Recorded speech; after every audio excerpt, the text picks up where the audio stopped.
அண்ணே அண்ணே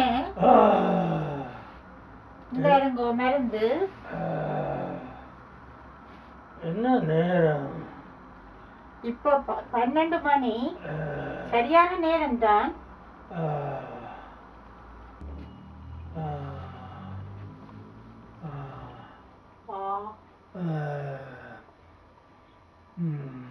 கண்ணி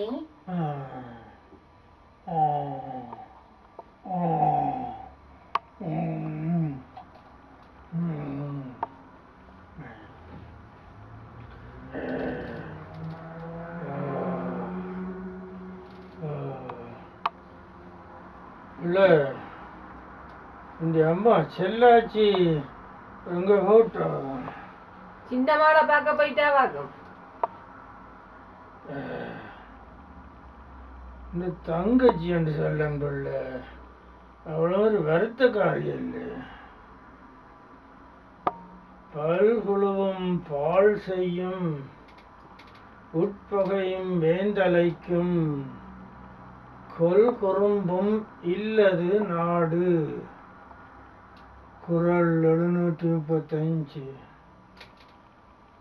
நாட்டுக்கும் தான் வீட்டுக்கும் தான் உட்பகைகள் கூடாது மாடு. சரி ஐயா, மன்னிச்சு கொள்ளுங்க. அம்மா கெதியில வந்துடுவாங்க. செல்லாச்சி மச்சான் 1 மணிக்கு வாரண்டவ வந்துடுவா.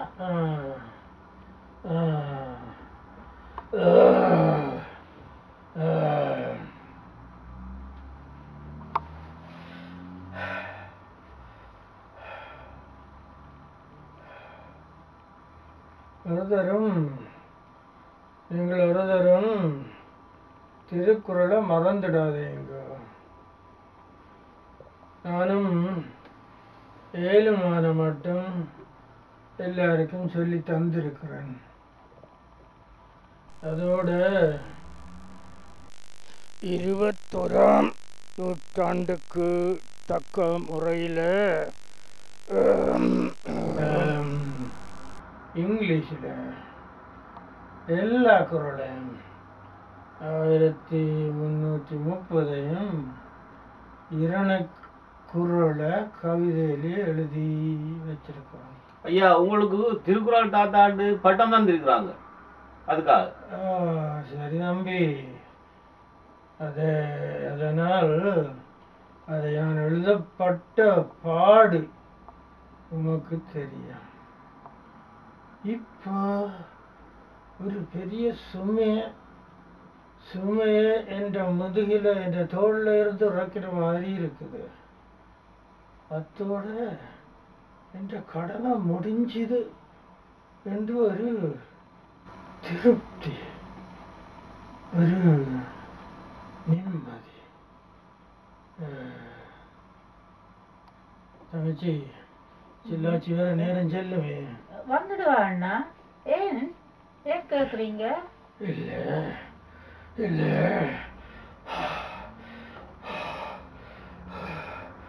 தண்ணி தண்ணி தண்ணி விடாக்குது. தண்ணி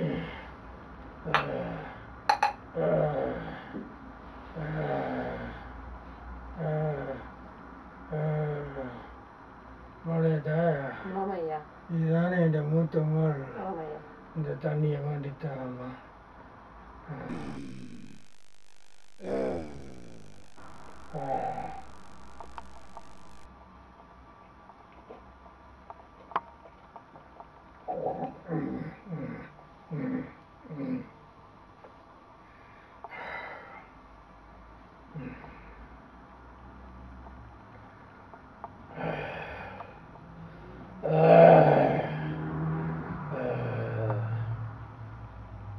அகர முதல எழுத்தெல்லாம் ஆதிபகவன் முதற்றே உலகு என்ற குருநாதர் வள்ளுவர் பெருமான் எழுதின முதற்குறள்.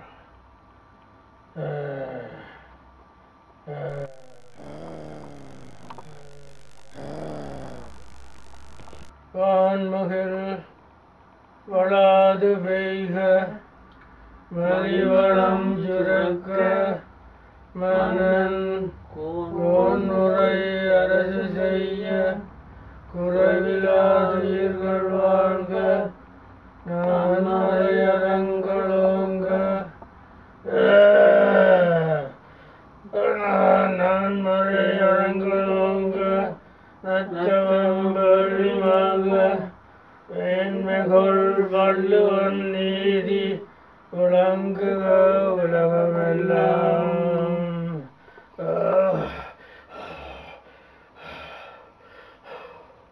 திலாச்சி ஐயா ஐயா ஐயா ஐயா ஐயா ஐயா ஐயா செல்லாச்சி மச்சால காணையில அம்மா நல்லா களைச்சு போயிட்டா பகல் போய் படுத்துட்டா மேல.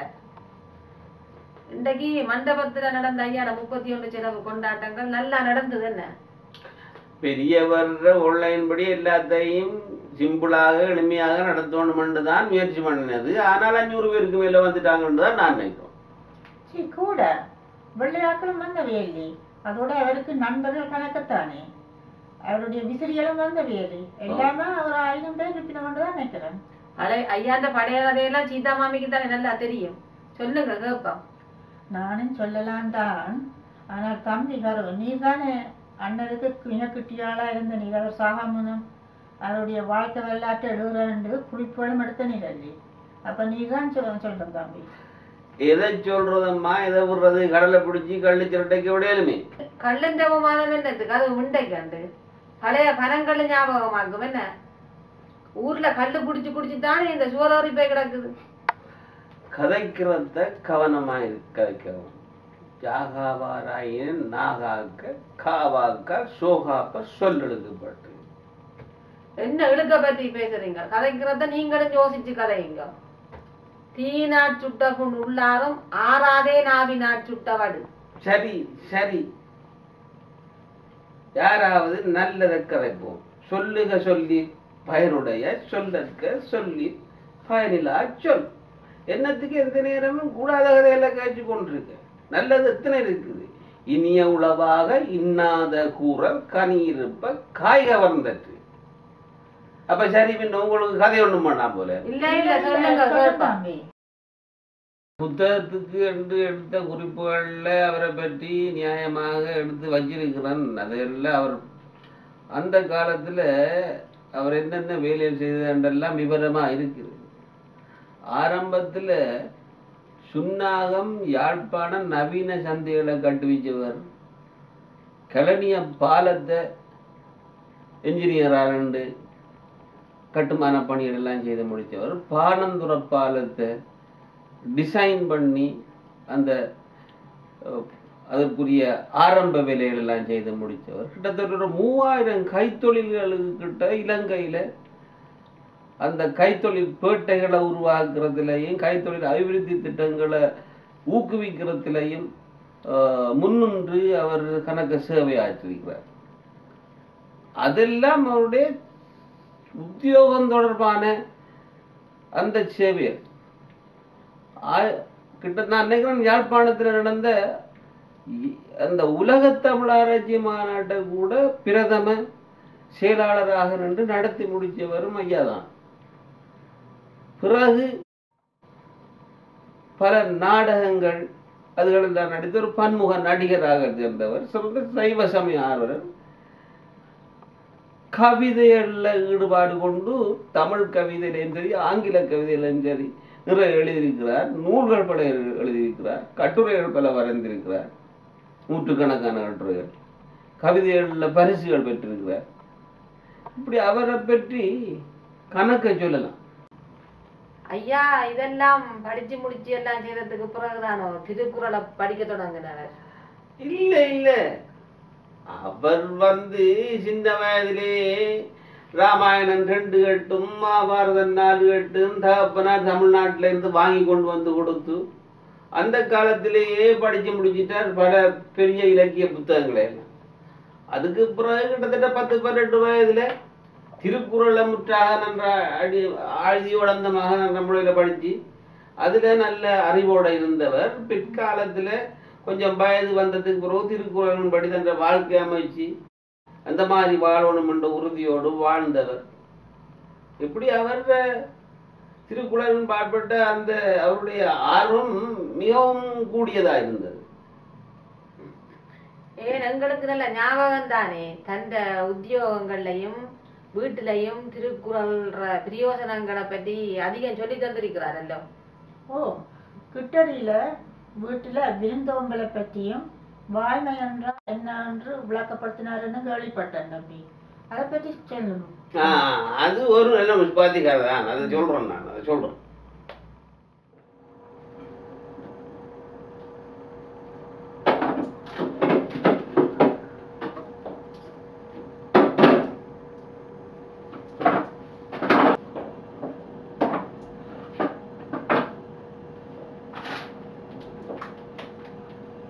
இதுக்குள்ள இந்த சாக்லேட் ஒன்றை காணல,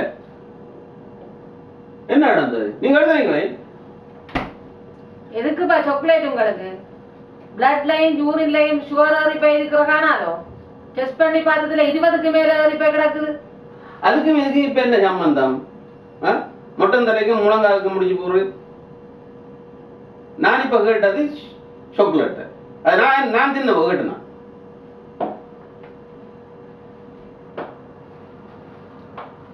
என்ன பெரிய சத்தம் கேட்டுதுங்க? நான் நினைச்சேன் 3வது உலக மகாயுத்தம் துவங்கிட்டு.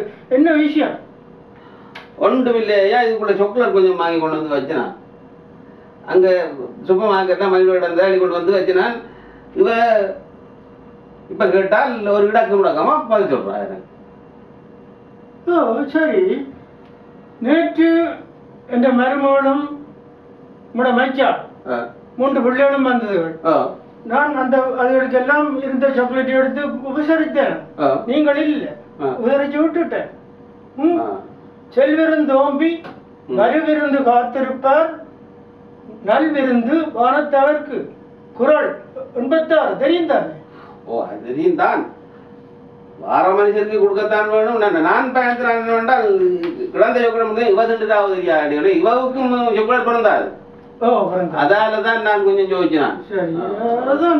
அப்ப சரி பண்ண நான்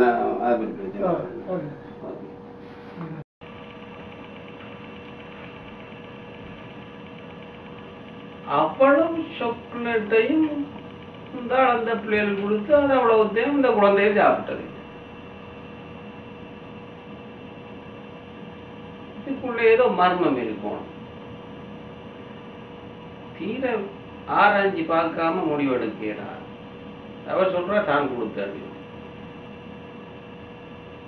எப்பொருள் யார் யார் வாய் கேட்பினும் அப்பொருள் மெய்ப்பொருள் காண்பது அறிவு. பார்ப்போம்.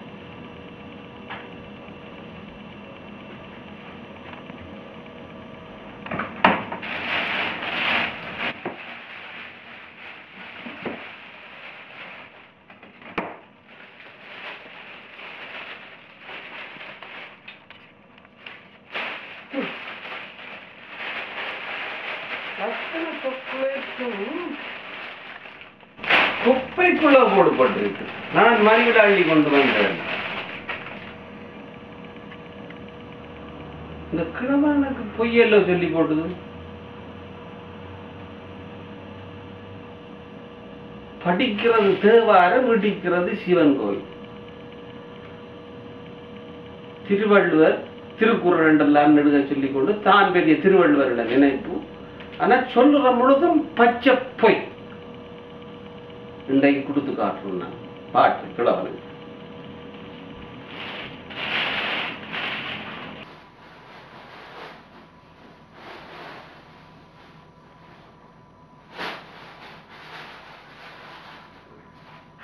ஐயா, உங்களை தான் ஐயா.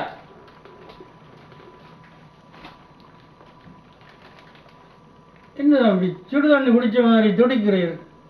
சுடுதண்ணி இல்லையா? நான் சுடுதண்ணி குடிக்க, நான் பிளாக் ஹோர்ஸ் விஸ்கி குடிச்ச மாதிரி எனக்கு இருக்குது. பிளாக் ஹோர்ஸ் அதுக்கும் இப்ப கருத்துட்டுது. வெளுத்ததெல்லாம் பால் இல்லை ஐயா, அதால எனக்கு வெள்ளையெல்லாம் கருப்பா தெரியுது. என்ன புதிர் போடுறீர்?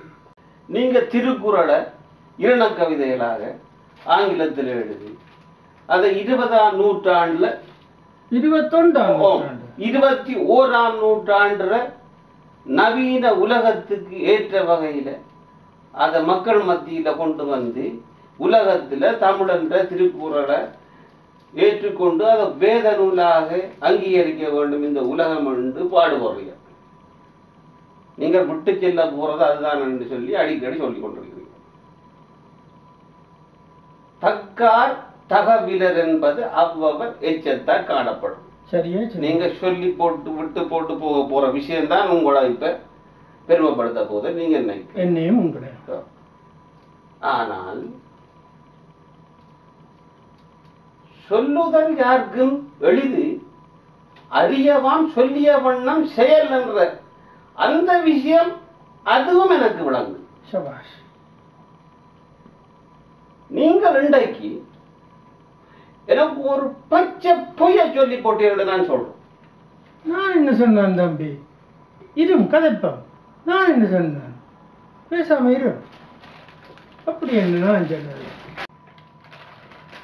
ஐயா, இது என்னண்டு பாருங்க. இது எனக்கு சாக்லேட் உரை போல தெரியுது. இது சாக்லேட் உரை இல்லையா? இது முழு சாக்லேட். நான் சாப்பிடுறேன். அன்றைக்கு நீங்கள் உங்களுடைய மருமகள் பிள்ளைகின்ற குழந்தை பிள்ளைகளுக்கு கொடுத்த சாக்லேட் பார், அந்த குழந்தைகள் இவ்வளவு தேய்ந்திருக்கும் என்று என்ன நம்ப வச்சு எனக்கு நீங்கள் சொன்னது நான் குப்பை வாளிக்குள்ள இருந்து எடுத்தேன். நான் குப்பைக்கு எடுத்தேன். பழைய குப்பை எப்ப கொன்றீர்? இது பழைய குப்பை இல்லையா, இது புது குப்பை. தன்னெஞ்சறிவது பொய்யற்க, பொய்த்தபின் தன்னெஞ்சே தன்னை சுடும். நீங்கள் எனக்கு இன்றைக்கு ஒரு பச்சை பொய்ய சொல்லி போட்டீர்கள். தம்பி, நீ சொல்றது போல இல்லை. நான் சொன்னது வாய்மை. ஏனென்றால் நான் அதை சொன்னபடியால் உங்கள் 2 பேருக்கும் இடையில இருந்த சண்டை அமைதியாகி குறைந்து 2 பேருக்கு நன்மை வந்திருக்குது. வாய்மை எனப்படுவது யாதெனில் யாதொன்றும் தீமை இல்லாத சொல். குறள் 291 உனக்கு தெரியும்.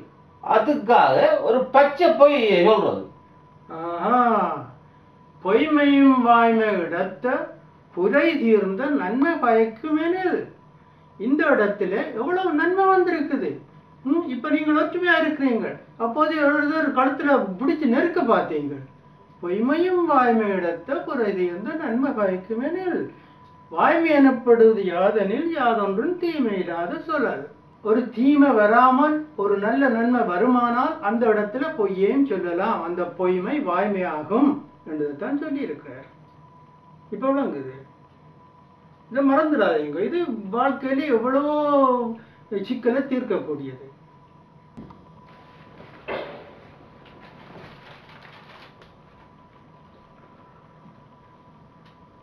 இந்த கிழவனை இப்படி மாட்டாக்குறார்.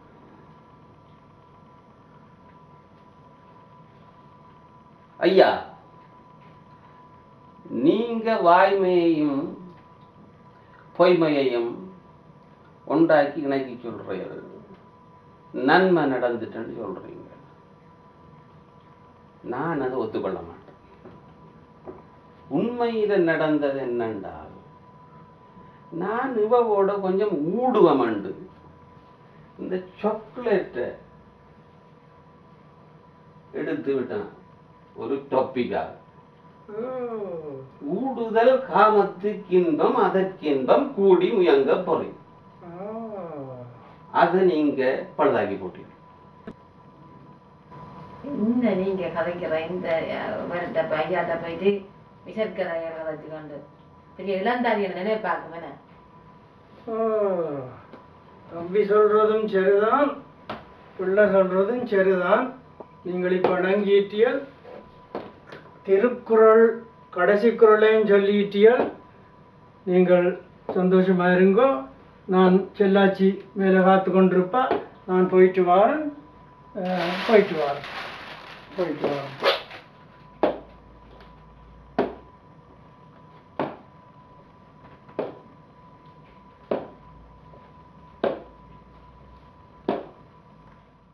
நல்ல சிரிப்பான கதை தான் சொல்லி இருக்கிறீங்க.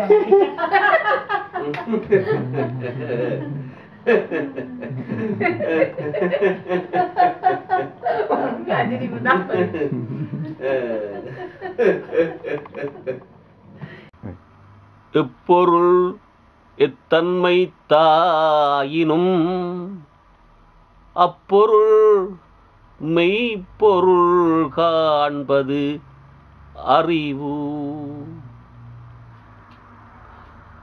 அகர முதல எழுத்தெல்லாம் ஆதி பகவன் முதற்றே உலகு.